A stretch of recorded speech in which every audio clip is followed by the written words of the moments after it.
Şübhəsiz ki, məscidlər Allahındır. Allahdan başqa heç kəsə dua etməyin.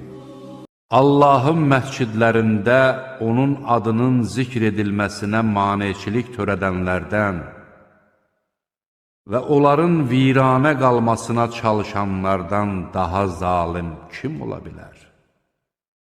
Əslində onlar oraya qorxa-qorxa daxil olmalıydilər. Onlar üçün dünyada rüsvayçılıq, ahirətdə isə böyük bir əzab vardır. Onlara Allah'ın indirdiğine uyun denildiğinde, hayır, biz atalarımızı üzerinde bulduğumuz yola uyarız derler.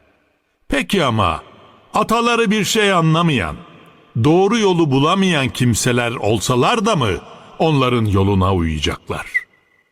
İnkar edenleri imana çağıran peygamberle inkar edenlerin durumu, bağırıp çağırmadan başka bir şey duymayan, hayvanlara seslenen çobanla hayvanların durumu gibidir.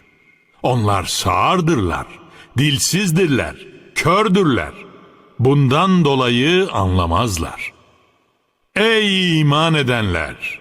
Eğer siz ancak Allah'a kulluk ediyorsanız, size verdiğimiz rızıkların iyi ve temizlerinden yiyin ve Allah'a şükredin.